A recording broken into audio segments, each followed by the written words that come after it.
Hi friends, అవాజు ఈరోజు మనం ఈ వీడియోలో 1 ఫిబ్రవరి 2024 నాడు మా ఇండియన్ స్టాక్ మార్కెట్కి సంబంధించి నిఫ్టీ 50లో లిస్ట్ అయిన స్టాక్స్ యొక్క లో హై గురించి ఈ వీడియోలో మాట్లాడుకునే ప్రయత్నం చేద్దాం. ఫస్ట్ అదాని ఎంటర్ప్రైజెస్ హై వచ్చేసి 3200 గాను, లో వచ్చేసి 3100 గాను నమోదు కావడానికి ఛాన్స్ ఉంది.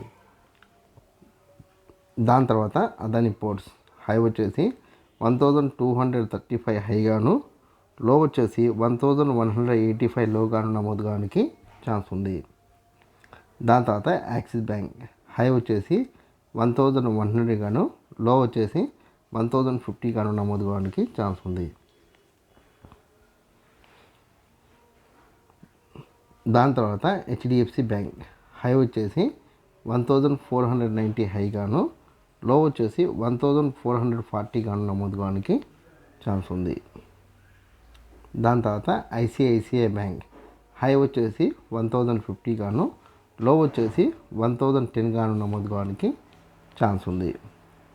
దాని తర్వాత ఇండస్ఇండ్ బ్యాంక్ హై వచ్చేసి 1560 గాను, లో వచ్చేసి 1510 గాను నమోదు కావడానికి ఛాన్స్ ఉంది.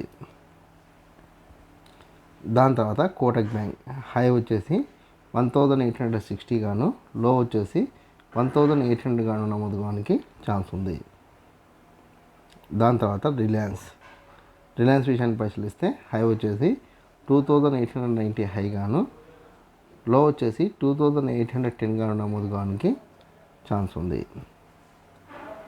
దాని తర్వాత టెక్ మహీంద్రా హై వచ్చేసి 1360 గాను, లో వచ్చేసి 1320 గాను నమోదు కావడానికి ఛాన్స్ ఉంది. నేను రేఖామాత్రంగా కొన్ని కంపెనీలకు సంబంధించిన స్టాక్ గురించి చెప్పే ప్రయత్నం చేసిన. ఇంకా మీకు ఏదైనా కంపెనీ పట్ల ఆసక్తి ఉంటే కామెంట్ సెక్షన్లో కామెంట్ చేస్తే మీ యొక్క సందేహాలను నివృత్తి చేసే ప్రయత్నం నేను చేస్తాను. ఈ వీడియో కంపెనీ నచ్చినట్లయితే లైక్ చేయండి, కామెంట్ చేయండి, షేర్ చేయండి. ఛానల్ని మటుకు ఖచ్చితంగా సబ్స్క్రైబ్ చేసుకోండి. జై హింద్, వందే మాతరం.